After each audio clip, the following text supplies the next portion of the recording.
Hai geng, subscribe, like, komen dan share. Hantar kat mak ampak untuk hang adik-beradik hang semua. Hantar habis bagi depa boleh buka, bagi depa boleh ada arkai sikit. Okey geng.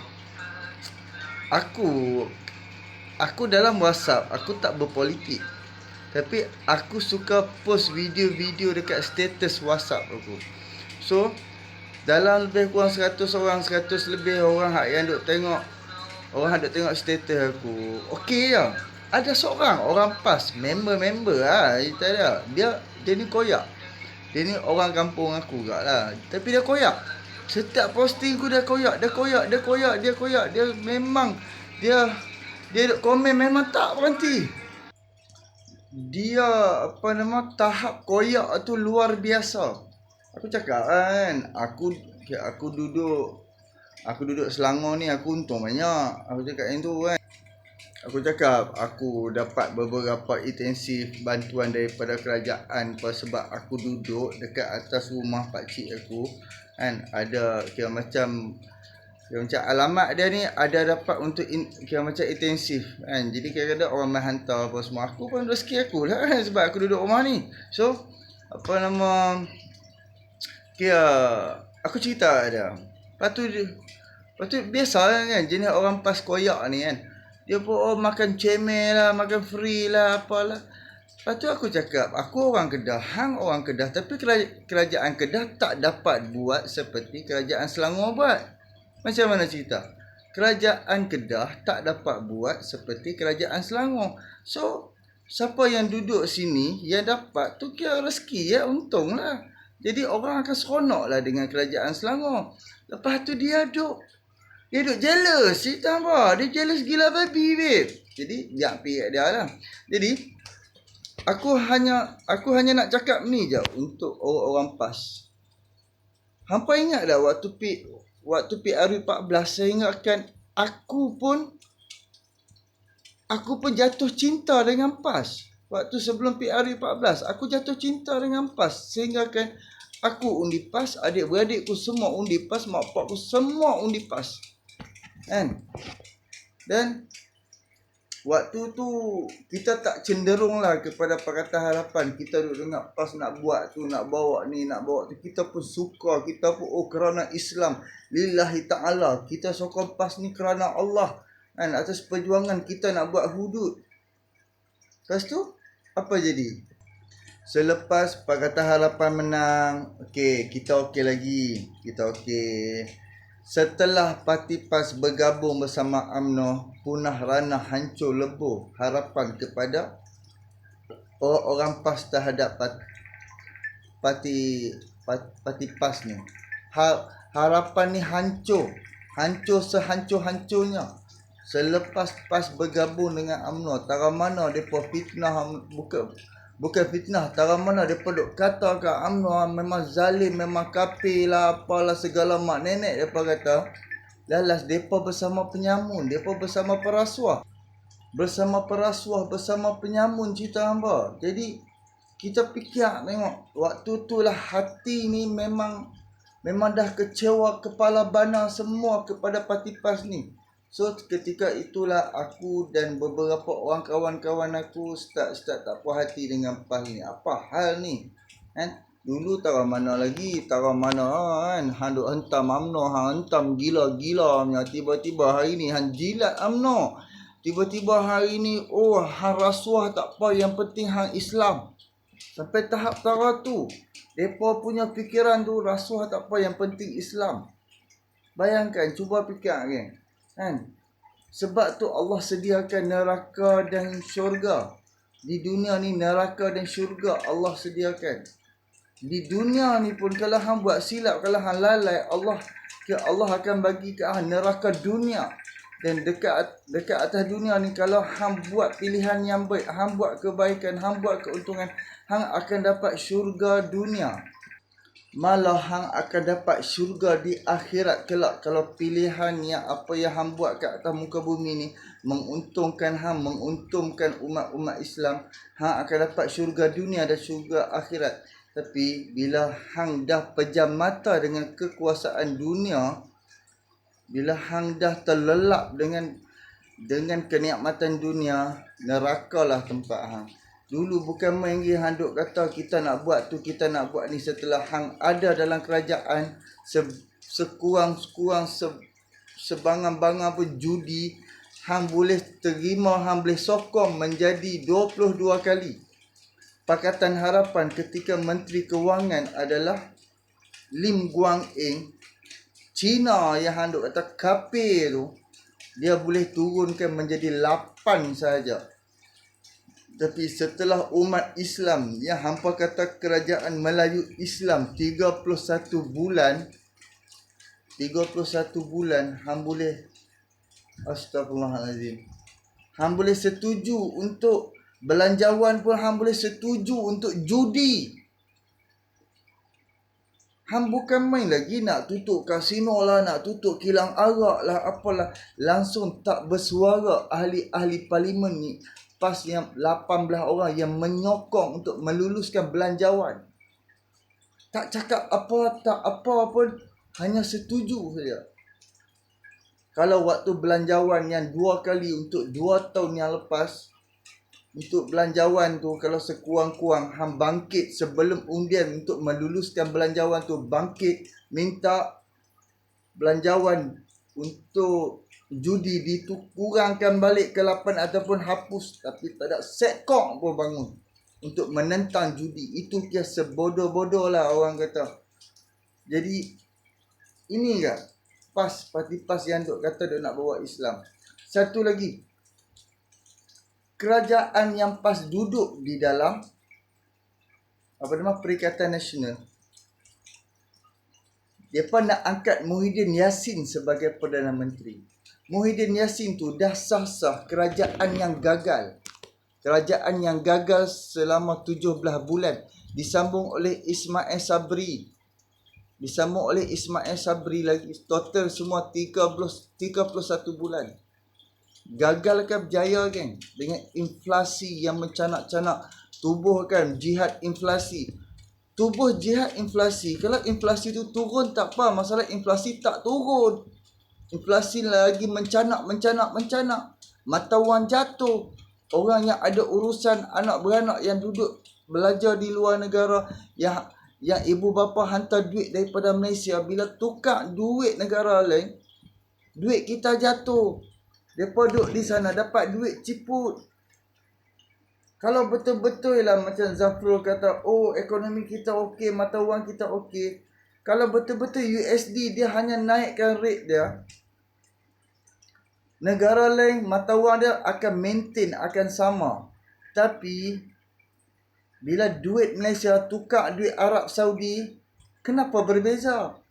Sepatutnya tukar dengan USD saja kita berbeza. Tapi sekarang ni duit Malaysia tukar dengan Arab Saudi pun duit kita jatuh. Kita dapat ciput saja duit Arab Saudi. Tukar duit Thailand, tukar duit negara macam negara lain, duit kita ni ibarat macam tak ada nilai. Tukar sepatutnya kalau ekonomi kita okey, mata wang kita okey, antara mata wang kita Malaysia dengan mata wang negara-negara lain selain Amerika, selain USD, mesti okey, mesti tak ada masalahnya. Mesti kita kita tak rasa beban. Tapi apabila mata wang kita tukar duit dengan negara-negara lain pun mata wang kita jatuh. So mengatakan mata wang kita jatuh. Mata wang negara lain makin naik, malah makin okey.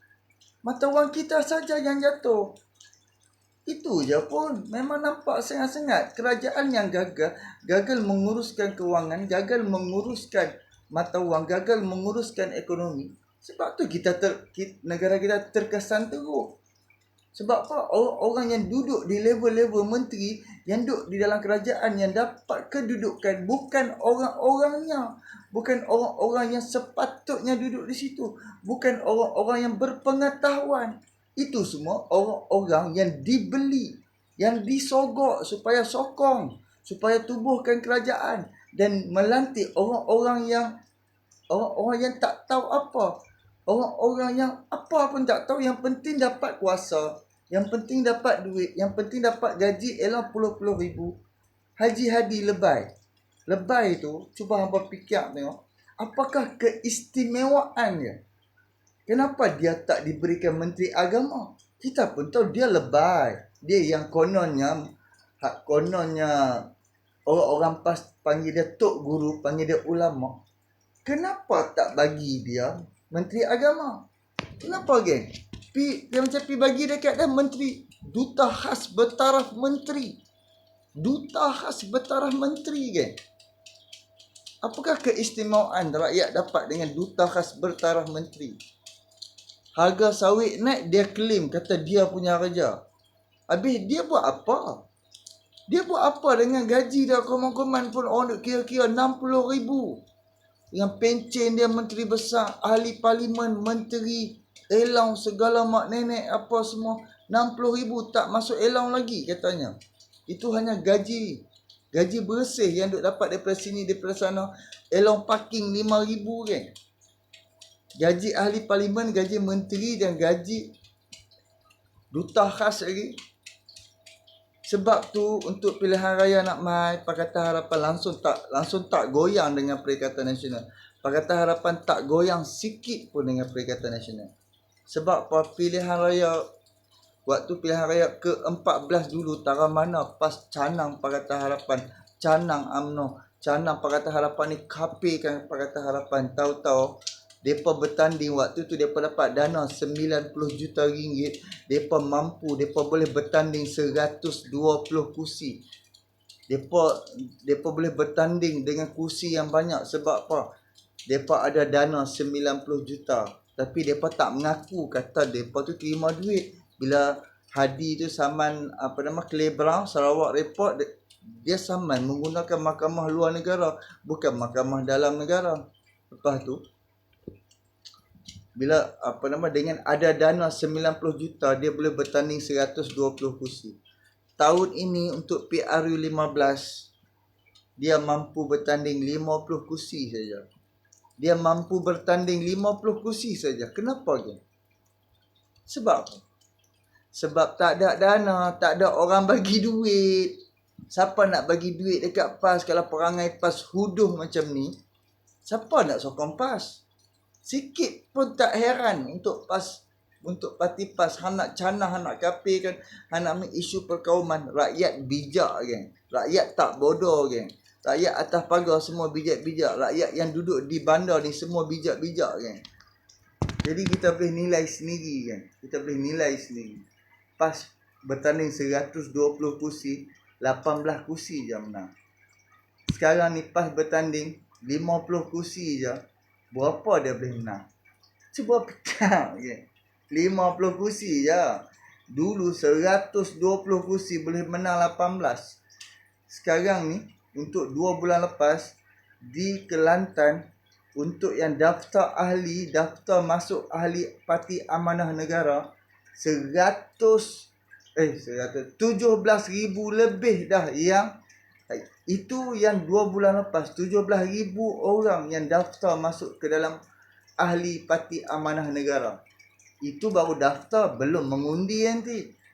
Yang akan mengundi Pakatan Harapan untuk membentuk kerajaan. Sebab rakyat sekarang, majoriti rakyat, kalau hampir tanya rakyat nakkan Anwar Ibrahim menjadi Perdana Menteri. Rakyat nak tengok Anwar Ibrahim memimpin negara. Sebab rakyat tahu Anwar Ibrahim ada pengaruh yang besar di luar negara, di setiap negara. Dan Anwar Ibrahim dah berjanji gaji untuk para menteri akan dikurangkan lebih banyak daripada sekarang. Dan Anwar Ibrahim takkan ambil gaji Perdana Menteri. Itu yang kita selut dengan apa prinsip Anwar Ibrahim. Walaupun pelbagailah fitnah-fitnah yang dikeluarkan, ikut suka hampa. Yang penting Pakatan Harapan, Parti Keadilan Rakyat first yang membentangkan calon-calon untuk yang akan bertanding di pilihan raya ke-15. Pakatan Harapan dah ready. Pakatan Harapan berani buat kerja dengan cepat, menceritakan calon-calon, siapa calon-calon di tempat-tempat siap-siap. Tak ada isu, tak ada apa. Pakatan Harapan dan Parti Keadilan Rakyat tak ada gaduh-gaduh apa pun. Macam Parti Bersatu baru kira macam belum bentang lagi bakal calon. Lepas tu ada salah seorang dah kira macam dah resign keluar daripada parti Bersatu. Tengok betapa huru-haranya pengkhianat. Kena ingat, hari ni hang khianat orang, esok Allah akan hantar kat hang orang yang hang tak kenal, yang tak ada kenal mengena apa dengan hang, akan khianat hang balik. Seperti mana Parti Bersatu khianat Pakatan Harapan, dan ada yang khianat Parti Keadilan Rakyat. Allah hantar orang UMNO, Parti UMNO yang tak ada kenal mengena sebelum tu dengan Parti Bersatu. Khianat Parti Bersatu, jatuhkan kembali Parti Bersatu. Nampak geng? Pengkhianat sedang dikhianati. Okey? Fikir-fikirkan. Tak langsung kita tak risau dengan Parti PAS dan Parti Bersatu. Kena ingat geng, orang-orang yang ada di dalam Parti Bersatu, mereka tu menang. Muhyiddin Yassin pun menang pilihan raya ke-14 atas tiket Pakatan Harapan. Kena ingat. Dan yang katak-katak yang lompat, mereka menang, mereka boleh jadi ahli parlimen atas tiket Pakatan Harapan. Fikir-fikirkan, tolak Barisan Nasional, tolak Perikatan Nasional, tolak GTA, sokonglah Pakatan Harapan. Subscribe, like, komen dan share. Assalamualaikum.